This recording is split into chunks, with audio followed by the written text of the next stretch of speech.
Hi there, I'm George Sells, and welcome to The Lab, a chemistry, PR, and multimedia podcast. I'm Chris Cuban, CEO of Chemistry, PR, and Multimedia, and we have with us Beth Fagan. Good morning, Chris. Hi, George. Hi, Beth. Beth, why don't you introduce yourselves, because you have an amazing career. Oh, thanks, Chris. Yes, I have been in public relations my whole career. I started in agency and continued on through agency, and then was recruited to head public relations for a number of very large entities here in St. Louis. Came back to agencies and then retired. Well, you're not retired because we partner together a lot. That's and right. Every one of our clients, we work with the message mapping strategy sessions, and it's really an amazing tool that we use to communicate with our clients and help them become more successful. Yes, thank you, Chris. Yes, I'm passionate about messaging. You know, too often we watch clients or anyone on television even try to deliver a message or talk about themselves, and all they talk about are the features, what they offer, instead of the benefits. And so they miss key opportunities to really drive their message home. And you're also, on the background thing, let's not leave out the little teaching element. That there's some little school where you teach. Yes, I do. I do guest lecture occasionally at Washington University School of Business, and also I teach a course over at SIUE, University of Southern Illinois at Edwardsville. So just some of the Yeah, best, just a few things. One of the best business schools in the country is Right. coming to you to Well. talk to their students. So just a little thing there, right? Right. Well, you're talking about the message mapping, and we're going to get into that process. But when did that first land in your toolkit, and how? How did this whole thing evolve for you? Early on, George, you know, I hired a guy named Trip Frolickstein, who has since passed away, to come in and train executives. At the point, I was working for Mercantile Bank, which was then bought by U.S. Bank. And I hired him to come in and train executives. And the light went on for me. I watched these executives who would get up and talk, but nothing would really resonate with customers. And then we trained them, and all of a sudden, voila, people were listening to their messages, and the executives were listening to their messages, and the executives became more consumer focused. So then, and since then, I have used message maps all my life. And when our friend Trip passed away, he asked me if I'd take over his business. So I started doing that, working with various clients here in town and out of town. I travel to help them get their messaging right. Well, and Trip Frolickstein was my mentor as well, because 25 years ago, I took one class from Trip, and it was a crisis communications class where he taught message mapping, and it was a crisis class where we lived in crisis from 8 a.m. to 11 p.m. every day, Monday through Saturday, including Saturday. And he had us on camera nonstop that entire week. Yes, that was a fabulous course. And I went on then later on to teach that course after Trip no longer could. And you know, even teaching it, you learn so much about gracefully handling a crisis. So you end up looking as you come out as a company that does the right thing. Absolutely. So right now, there's so much noise. We were having this conversation before we went on, and you're getting messaging from everywhere. You're getting it on social media. You're getting it via email. You're getting it via text. And that's before you even get into the quote unquote traditional media that we've dealt with for years and years. Tell me a little bit more about the importance of breaking through that noise and how this can help you break through that noise and stand out. Right. Well, George, when you think about it, how many messages come at you every day? You know, 10 years ago, you would get a few pop-up ads on your computer, perhaps. You'd listen to the radio, you'd watch television, you'd scan the newspaper. But today, oh my gosh, you know, I mean, I probably get 50 messages coming in on text every day, and I'm just spend huge amounts of time delete. It's also gotten to the point where personally, I used to be a big fan of Instagram. I don't even use Instagram anymore. It's just filled with ads. There's nothing there for me. Facebook, we were talking about this earlier. who trusts anything they read on Facebook? It's like reading Pravda. Exactly. I'm dating myself, I realize. No. And so what's happened is that for companies to really be heard and have their messages heard and believed, it's even more important that they focus on the benefits they bring to their customers and people. Because if I'm talking about a benefit for you, you know what happens? You listen. You file it away somewhere back here. What's in it for me? What's in it for me? WIIFM. And so that's the whole message map tool. Well, and this Friday I was at a conference where the CEO of Ring was speaking, and he had his message down pat. It was to make neighborhoods safer. Very simple. Love that. Very specific, and it's a benefit for everyone to make their neighborhoods safer. And that is what we try and bring into when we do a message map is how can you get your message, your home page down to the shortest amount of words to get your message across to where everyone's going to understand what that benefit is. The benefit to them, right.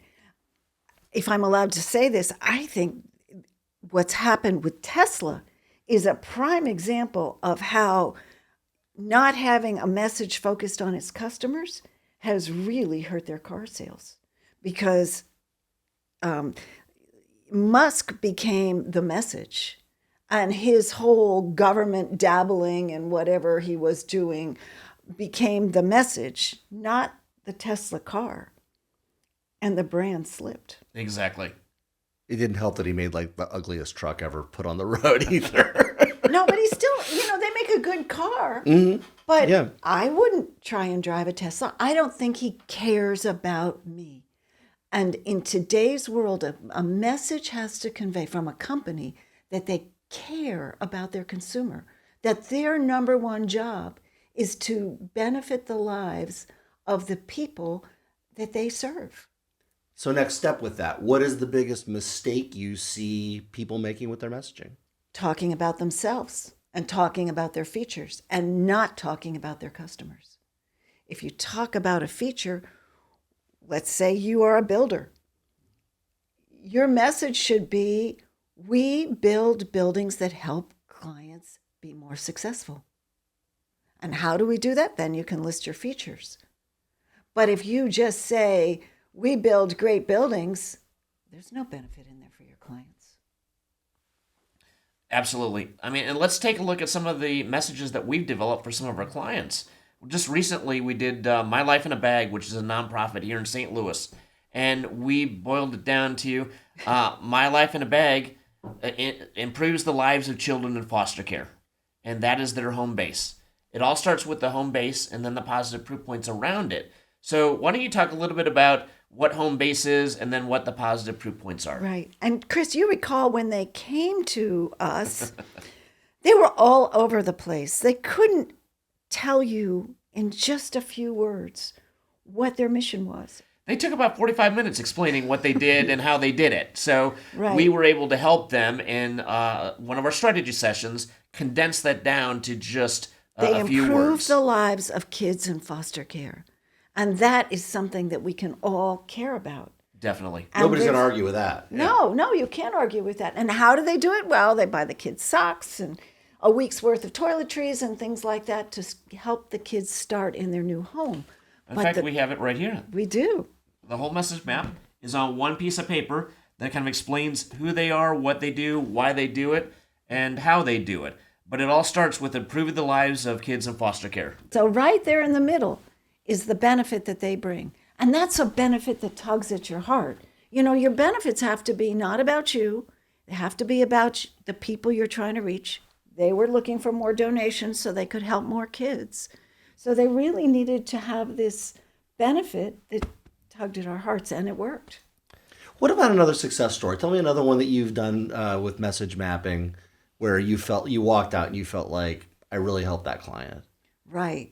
Well, we did a fabulous message map session with a fire district that was looking for an increase in taxes to really help them do an even better job for their community.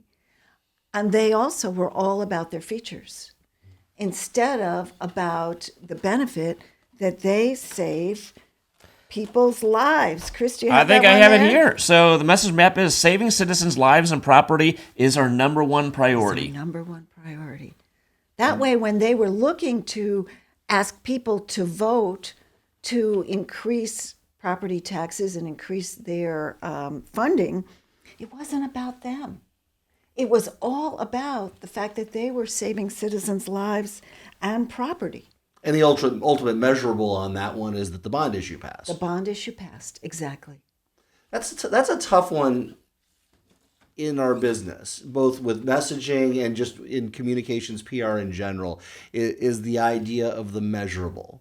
Because in that case, you've got an easy one. But sometimes, and My Life in a Bag has the measurable there. Obviously, can be fundraising, for example. Right. But there are times when this is as much an art as a science.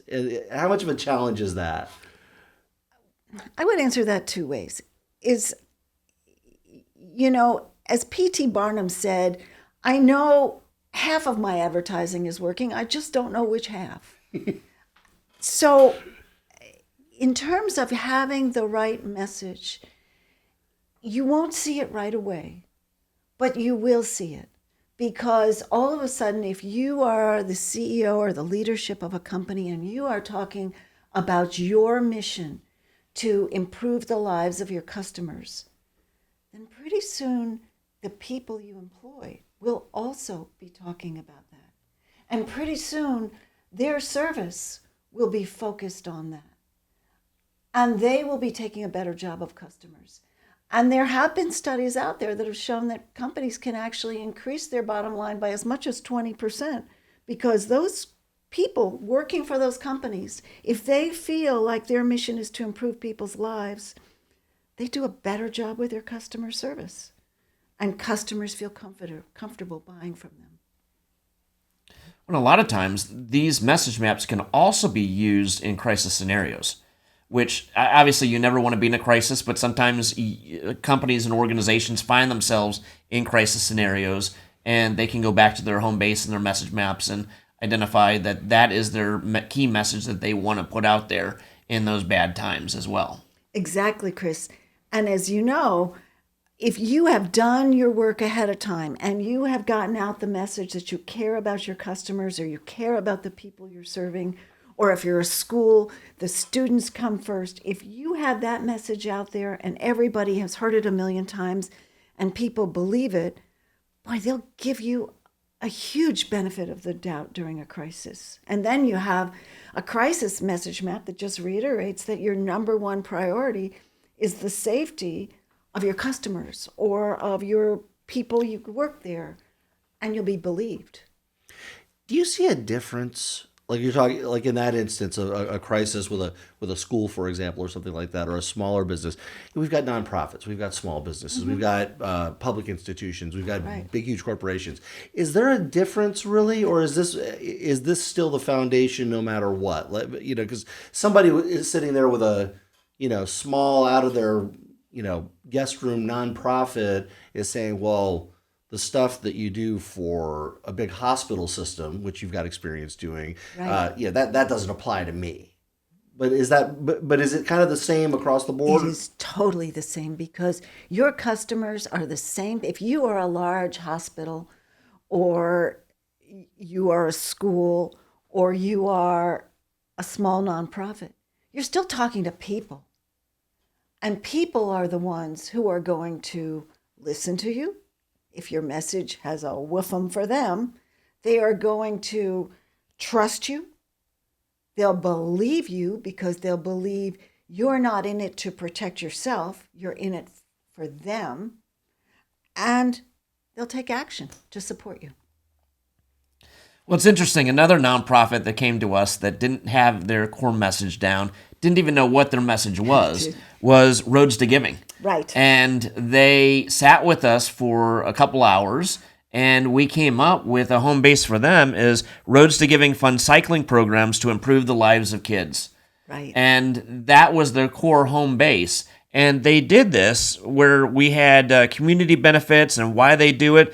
Cycling gets youths off the screens, off the couch, off street corners, and exercising outside. I mean, there's a lot of truths and positive proof points that they had in here, but this helped them raise a substantial amount of money, just this one piece of paper, the message map. It sure did. I mean, it's a beautiful message because if you talk about programs, cycling programs to improve kids' lives, that also takes people to a place in their mind. They can have a visual, right, of these kids on bikes, like they were on bikes years ago, spending all day on their bikes, having a great time out there, being out in the fresh air. So it does. Well, and the great part about that message map is we actually created a video that afternoon after we completed the message map, and that video was used as a catalyst for their fundraising efforts. And these message maps, in a video standpoint, has really captured and allowed us to have messaging across all sorts of types of organizations. And I'm going to use the Missouri Forest Products Association as an example here. Right. Because we did a message map for them. And they have 300 sawmills. They have pallet manufacturers. They have steel or bourbon barrel manufacturers. They have charcoal manufacturers. They have just a whole railroad tie manufacturers, wood flooring manufacturers. We were able to use this one message map and go into every one of their manufacturing plants and do videos across the board using the same message map, but use it in different areas of their organization. Yes, real wood improves lives and makes homes better. The other trap people often, or companies often get into is, they'll have 5 divisions and they feel like, oh, whatever we say has to apply to all of them equally. No, that is a huge mistake. You look at your largest, most consumer-facing division or product, and like with this, it said, and makes homes better. And if we think about, because they do a lot more than homes, they do charcoal and they do pallets and everything else, but people can identify with wood floors. And it's still really the homes piece still kind of applies. I mean, Absolutely. It makes homes better. I like to, grill on the weekends with my charcoal grill on my hardwood deck, making the steaks that made it to the local Schnucks via railroad and truck on wood pallets and over railroad ties. I mean, it all kind of applies there. But it's not really that big a challenge to find the overarching thing, is it? I mean, No. It's a challenge, but it's like once No. you work through it. Once you work through it, you get everybody in a room. And then the beauty of what Chris does afterwards is after we have that message, you put them all on camera, capture some fabulous videos that are then ready for their website. Well, and this goes beyond just capturing them on video, is Right. using it in media training, getting them prepared so when they are able to go and promote their organization, or when getting them prepared when that crisis does happen, they're ready for using home base. They're ready to talk about their organization in a positive light. And there's a lot of opportunities out there. They just have to be prepared for those opportunities. Right. Another thing that I think we saw with this industry and we see with others is that many companies that have been in business a long time don't think that they need to do this. They think everybody knows about wood or everybody knows about my charity or whatever. Well, with the bombardment of messaging, if you don't continually remind the consumer of the benefits you bring to their lives, you get left behind. I mean, the wood industry, real wood floors in homes are being eclipsed by the wood lookalikes, which are made from petroleum products. And first of all, they give off fumes in your home. They don't last nearly the 100 to 150 to 200 years that wood floors last. And they don't improve the resale value of your home. So when you get that message out there, by not getting that message out there, you seed that market to things that look more convenient. And we've talked about a little bit about technology here. We've talked about the using video, applying the message, and you kind of look at it two ways. I think of we're all folks of a certain age here, so we all go back. We predate the internet and social media and those things being the force that they are today. So you've got video.